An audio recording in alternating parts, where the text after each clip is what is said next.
Good morning, good morning, good morning. Coach Candy here with Coffee Chats. Grab your coffee, grab your tea, grab your water, grab whatever it is. Let's get rocking and rolling, and welcome to August, y'all. Can you believe it is August already? This is crazy. Good morning, Deborah. Welcome. Happy August. Happy Thursday. It is Thursday, right? I cannot remember. I lose track of days sometimes, especially when I'm not traveling. It gets really easy sometimes to lose track of days because they all just kind of merge together. Super excited to have y'all here. Can't believe we're already in a new month. That just kills me. 2019 has been flying by, and we're going to start on some of these calls, start talking about things to get you prepared for 2020. Isn't that crazy? I can remember when they were talking about when I was back in corporate and we were doing 10-year plans or whatever to say when we hit 2020. Good morning, Yvette. And now all of a sudden 2020 is like right around the corner. It just blows my mind. That seemed like that was so far off. Good morning. So yeah, we are going into August. We are in the technical last month of the summer here, or the downtime for a lot of people. So going to get into so many different things. Yeah, it's going by so fast. It blows my, I just don't know what happened to the first 7 months of this year. Good morning, Paul. Good morning, Carol. Good morning, Shirley. Look at everybody jumping on. As I just said, good morning, y'all. Happy August, y'all. Jeff, welcome back. Great to have you here, my friend. So we are going to have some fun today. It's funny to me, I had a client a couple years back. We were doing some one-on-one coaching, and she came in, and because today we're going to talk about why I love haters. And I mean, I love my haters. And I channel my inner Oprah, who I remember there was, and I paraphrase because I'm never good at like direct quotes. But Oprah had said at one time, you've arrived. You haven't arrived until the haters show up, right? And it has been a while, Jeff. Welcome back. So I love my haters. And trust me, I got them. I've got them. And anytime you step out and you have a big voice, anytime you go out and you have something to say, you're going to have people that don't like the message or that are starting to spiral. So we're going to talk about what haters really represent and why I love them. And I channel my inner Oprah, my inner Brendan, who they're just like, look, you're not doing anything worthwhile until the haters show up. Because it's not until you start rocking the boat. It's not until you start having people get into their uncomfortable and have them face things that they don't want, especially if you do the kind of work that I'm doing, right? And so anyway, I had a client that came to see me, this is a couple years back now. And one, she was very afraid of video and getting on Facebook Lives and other things. And as y'all can tell, I don't care.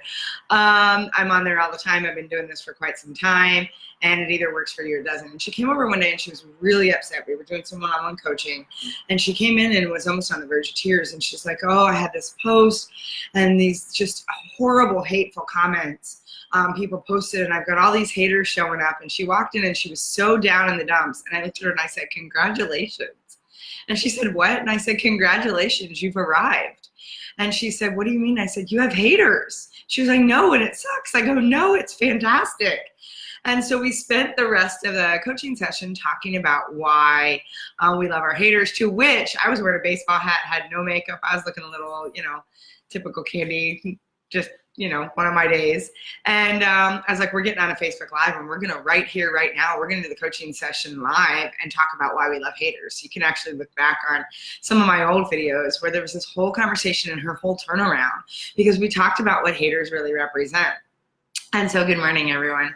And I'm like, congratulations. And so I do agree with Brene when she talks about, when her TED Talk went viral, the TED Talk on vulnerability, and she freaked out because it went from like 2 to 4 to 3 to like 6 million, 10 million to one of the most watched viewed videos on YouTube.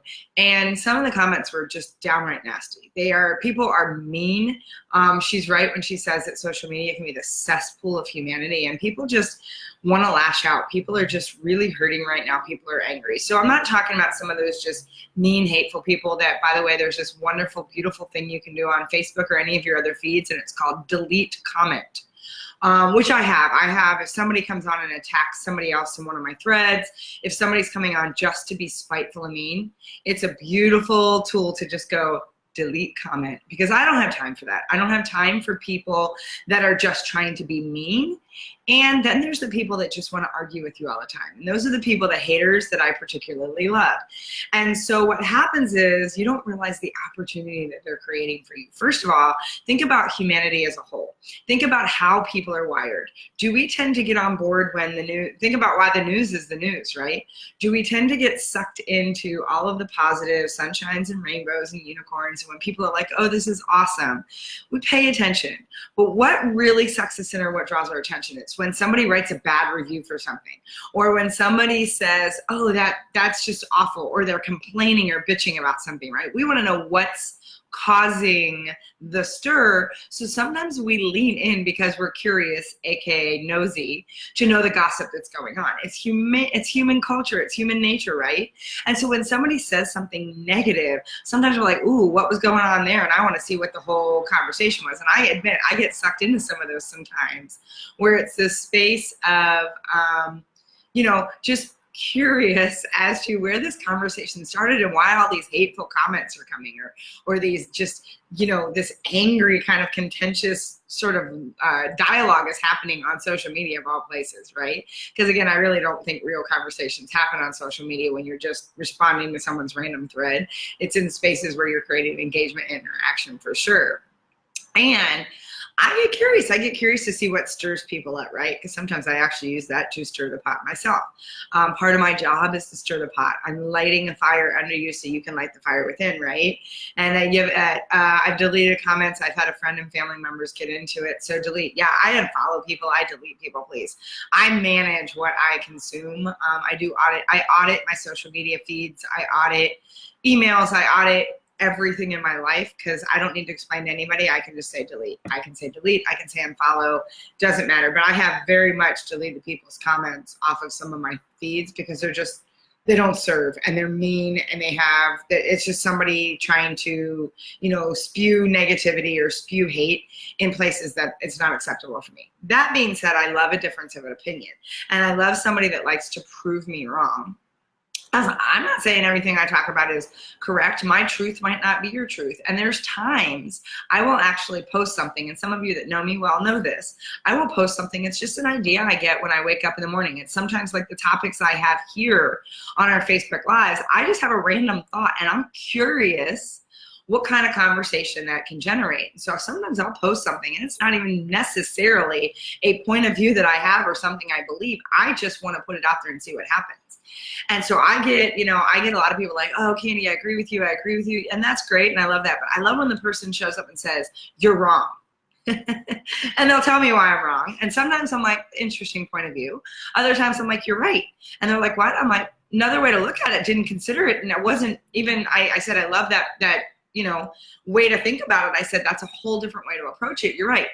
One of the fastest ways, by the way, you can shoot a hater or somebody that wants to be contentious and angry is to tell them they're right, because people can't argue when you tell them they're right. It's their point of view. They're right, right? Yes, exactly. No need for explanation. And so what's funny is then it'll start this like whole discussion, if you want to call it. And people are like, wow, I don't think this, and a lot of times I'll say at the end, I'm like, thank you all for participating in today's conversation. It's not that I need everybody to be yes people in my life. I love people that push me and challenge me to get better. I've had haters come to my event who got really wound up about something, left for half a day, came back, and then you could see the shift in them, right? Because when the energy of the group you're in starts to elevate, that person has a choice. They either are going to walk away or they have to elevate their game as well. And so that happened once when I had posted that I was an Amazon bestselling author on LinkedIn. And this gentleman, I'll use that term loosely, starts blowing up my feed. And he's like, oh, this is just a marketing scam. There's no such thing. It's just you had a bunch, it's just the whole like strategy and blah, blah, blah. And, he's blowing it up. And I went and checked his profile before I decided to respond. I like to know where people are coming from first.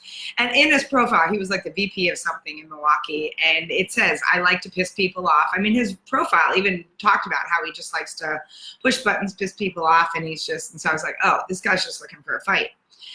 So I get back on there, my very first, I was like, oh, and so I decided to drop into gratitude. And for those of you that have heard my jacket story about the opinions of others, that same kind of vein, and I'll have to show that another day.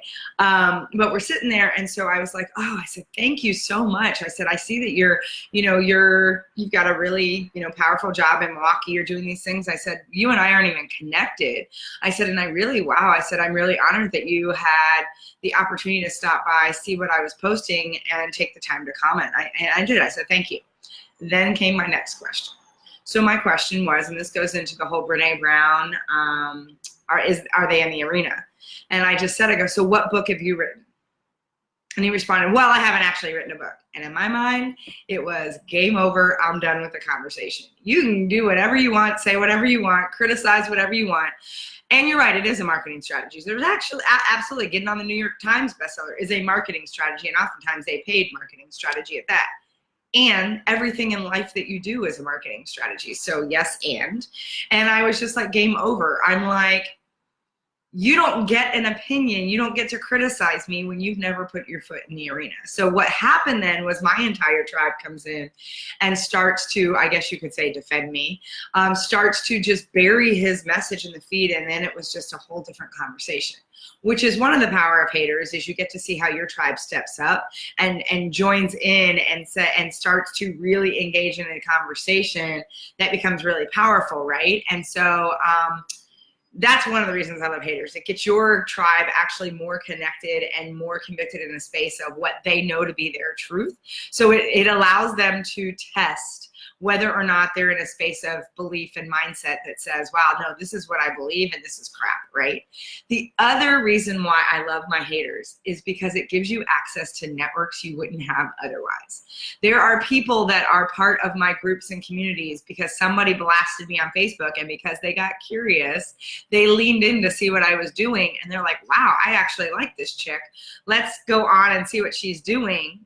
I've had people do that even when I've given testimonials. You never know where people are going to find you, get access to you. And so when a hater is out there blowing up on your feed, guess what happens? Your feed now is front and center on their page. And so all the people that they're connected to get to see the engagement on both sides. And I have had tremendous amounts of people who have crossed the bridge over to Camp Candy because a hater put something out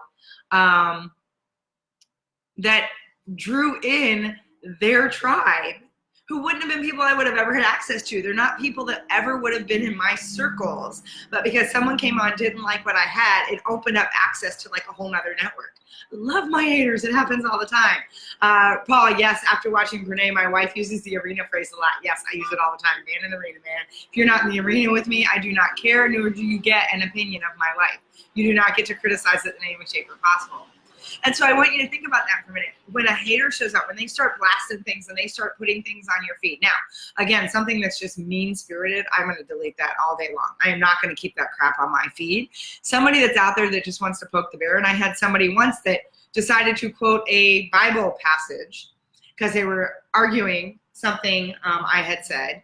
And what was interesting is their Bible passage, I'm not sure they actually read it, validated what I said. So I went in and actually showed them line by line, which created a whole nother conversation. And like I said, invited some new people to my community and my tribe.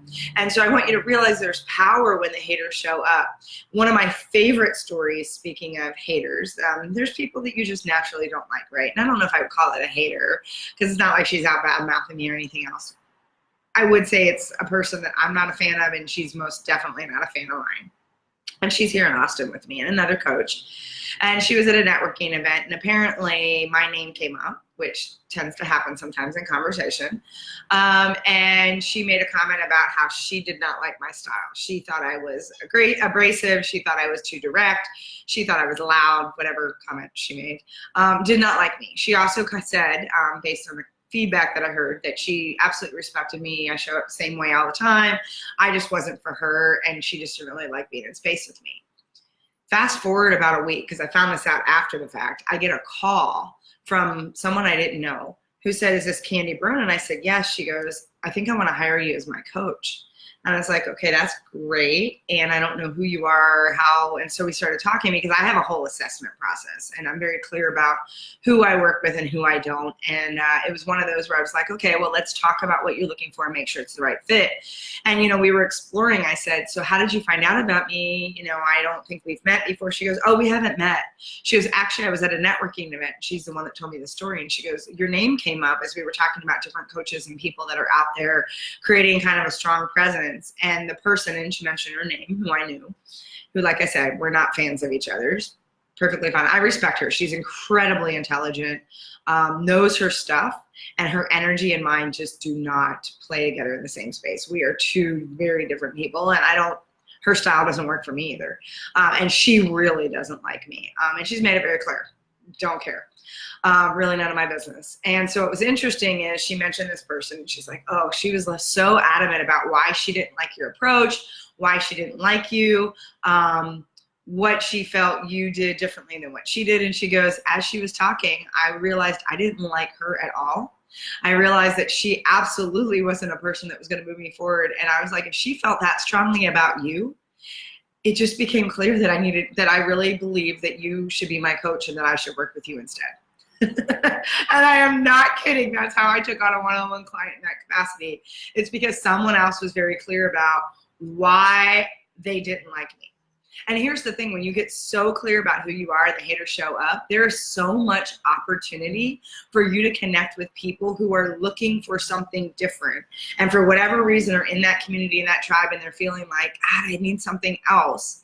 And sometimes the best blessing you can get is when that hater or that person who doesn't like you or that person that wants to speak against you shows up, charges that space. What they're doing is they're inviting their community, they're inviting their tribe in to get to know you, understand you, and don't be surprised if some of those people cross the bridge to come into your camp. And it's one of the most beautiful things, and it's happened to me multiple times. I love when the haters show up. I love when there's that energy because, like I said, it opens up access to things I may not have had access to otherwise. These weren't necessarily people that I was out targeting. These weren't people that I was out engaging with. They don't run in the same circles with me. And what's happened is it's opened up a completely different circle as a result. And then those people have shown up. And what's funny is some of those, quote, haters have also changed their tune over time, right? One of the things that you see as a meme sometime is, man, haters are great, especially when they decide, when they come back after a while and ask you for a job. And it's amazing to me because you can get really caught up. And my whole point around this is, I love that, abrasive, right? Yes, apparently I'm abrasive, I'm aggressive, I'm intimidating. These are all words I hear all the time. Whatever, however you want to label me doesn't affect me, as we talked about the last 2 days. I'm letting go of other people's need to label me and put me in a box. I know who I am, I know how I show up, and the people that I'm for, I can attract, and the people I'm not, I repel. And that's the best thing about when you are so clear about who you are. You want to attract your tribe, and you truly do want to repel, not in a negative, nasty way, but you want to repel the people that aren't. You don't want to be wasting time, energy, and resources on people that can't say yes to you, people that can't show up powerfully and say, you are the space that I know is going to be where I want to play. You are the space that's going to help me move forward. You are the person that I believe can see me and help me get to my next level. If they're not those people, then stop half-assing your way in their tribe because you think you should or you have to.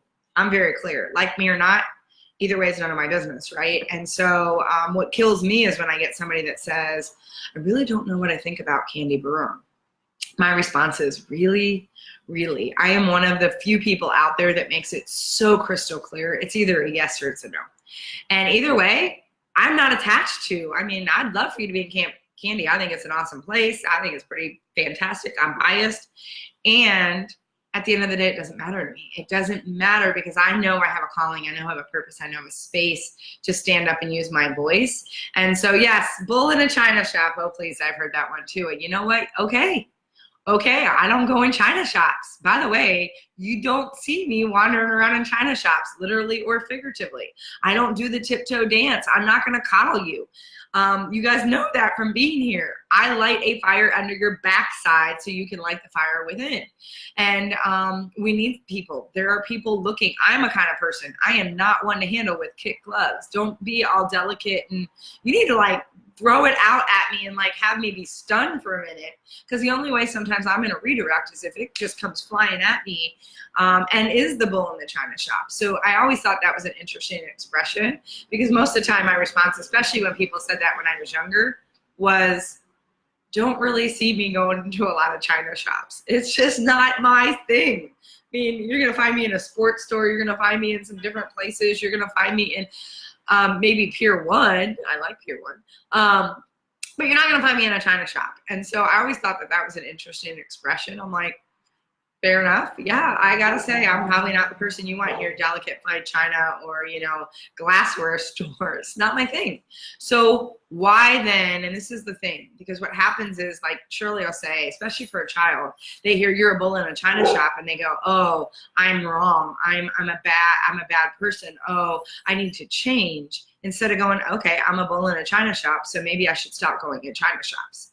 There's this space of owning who you are. I have a big energy. I have a big presence. And yes, I'm a 5'2" power pack punch. I am in a small package, a lot of, you know, it's the Shakespeare, and though she be but small, she be mighty, or she be fierce, right? I had a friend that used to call me tiny and mighty. Doesn't matter the size of the package. I have a big energy. I don't dismiss that. I used to try to hide that. I used to pull that back because so many people would say things like, you're a bull in the china shop. You're abrasive. You're aggressive. Candy, you need to dial it down a bit. I have a friend of mine that we were friends all through junior high, high school, and college, and we're not friends anymore because she told me once I needed to dial it down, and I just looked at her and went, huh.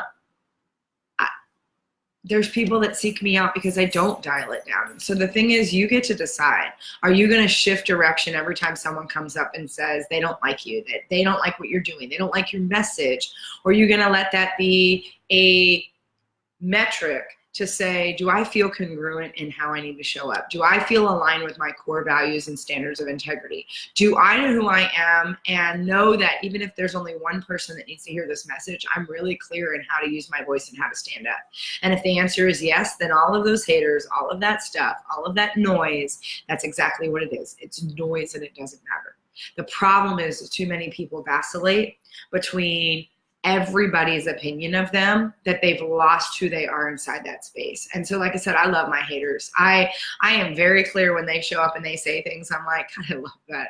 I love that I'm firing people up, because the other thing is most people project out that anger, that opposition, that space of pushing against, because it's not about me. It's about what I'm saying is opening up something for them that scares the crap out of them. I had somebody that I used to work with at Northwestern Mutual came down here, and we had happy hour. She was down here for a conference, and she sat there and she's like, Candy, I got to give you feedback. And I'm like, okay. And she's like, and she couldn't get her words out. I'm like, oh my God, just spit it out. Don't dance around this again. Don't do the china shop with me.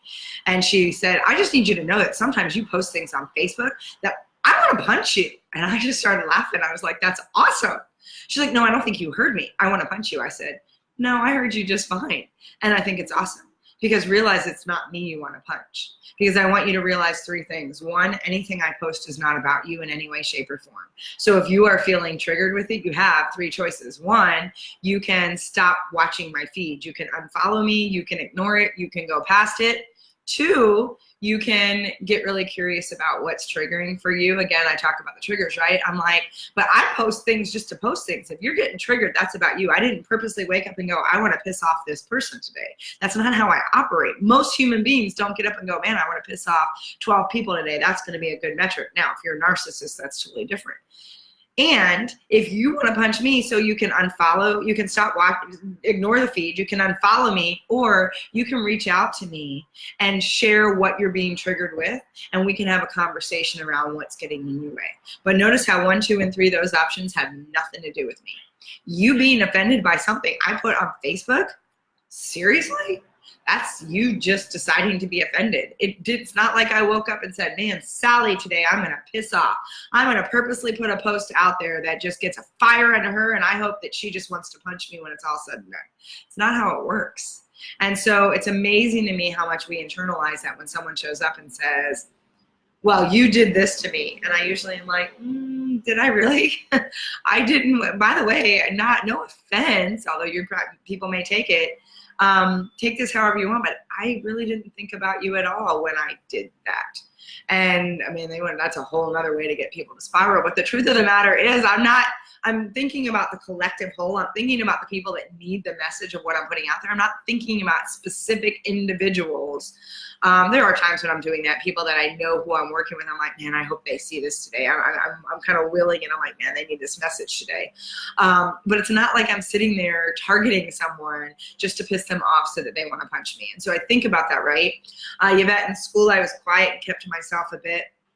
But in adulthood, I have found my voice. I work with a team of sales reps, and it requires me to be assertive and direct. Absolutely, right? We all have a voice to use, and it doesn't have to be as abrasive or bull in a china shop as mine is. And I love that you're embracing it. Embrace who you are. You are designed who you are for a reason and a purpose. And for me, I have a presence, I have a volume, I have a way that I show up, I have language, I swear, whatever. And if it doesn't work for you, it doesn't work for you. I am not going to sit and pretend to be something other than who I am. I did that for a period of my life, and it's restrictive, it's exhausting, and it's not me stepping into who I am and the purpose of what I am, and who I am, and giving those gifts and standing in that deliberately, purposely, intentionally, passionately. And so it's always amazing to me, but I love my haters. And so for all my haters watching, I get some of them that send me messages off these, just know I love you. Know that I love that you're there. Know that I love that you're watching. Know that I love to engage with your network however I can. And just know that I keep loving you for being who you are and the path that you're on. And that's that. And it's that easy, and it's that simple. And thank you. Yeah, see? And people that are my tribe, they love my presence and my volume. It's just that simple. And same thing, right? You gravitate to people who speak your language. You gravitate to people that you need. And I can't decide who that is. All I know is I can be who I am, because at the end of the day, everyone is going to judge you. Everyone is going to judge you. I might as well have fun along the way. If people are going to judge me anyway, then I might as well have them judge me on my terms and live my life where I feel fulfilled and engaged and like I'm living in integrity with who I am. And that means that there's not a space to dial it down. That means there is not a space for me to play small. And that means that I show up and have a very powerful voice on these calls and everything else that I do. And there's a point of view to it. And it either works for you or it doesn't. And with that, so glad it works for so many of you. I'm so glad that you're here every morning. And awesome. So I just want you to think about it. When the haters show up, don't internalize that nonsense. Be grateful. Be grateful for, one, you've arrived. People are paying attention to what you're doing, which means your voice is getting out there. When the haters show up, it means your voice is carrying. It means people are listening to the message. So be grateful. You've arrived. You're arriving. Your voice has got depth. It's bringing value into the world. So congratulations. And then think about where that's coming from, right? And do you really care? Is it somebody that's in the arena? If it's not, noise. And if it is someone in the arena, maybe you explore where that's coming from. And sometimes even in those hateful comments, you can be like, ooh, there is some truth to that. I want to think about that a little more. And let yourself lean in if you're the one that's being triggered. So anyway, I want you to go out and I want you to love on people today with a, Thursday, thankful Thursday, whatever you want to call it. This is our day to have gratitude for the people that don't necessarily understand us, the people that like to fight against us, the people that hate on us, the people have made it their mission to take us down. Have gratitude for that. Because you're doing something, that means you're doing something that's creating waves. That means you're doing something to step up and be powerful and purposeful in who you are and what message you're bringing to the world. So have gratitude that they are validating that your voice is strong. And so with that, everyone, I hope you have a fantastic and amazing Thursday. I love that you're all part of this tribe. And let's turn up the volume. I'm ready to turn up the volume. How about you? And so I love seeing how many of you are stepping out and using your voice. And I say it's time to turn up the volume even more. So let's invite the haters. Let's have gratitude and thank them for acknowledging that we are here and we are here to stay. And we are going to continue. Good morning, Mateo. We are going to continue to have our voice be loud and proud and sing the song that is ours to sing. So with that, everybody, make it a great Thursday. I love you so much. And I will be back tomorrow at 7:30. Bye, everyone.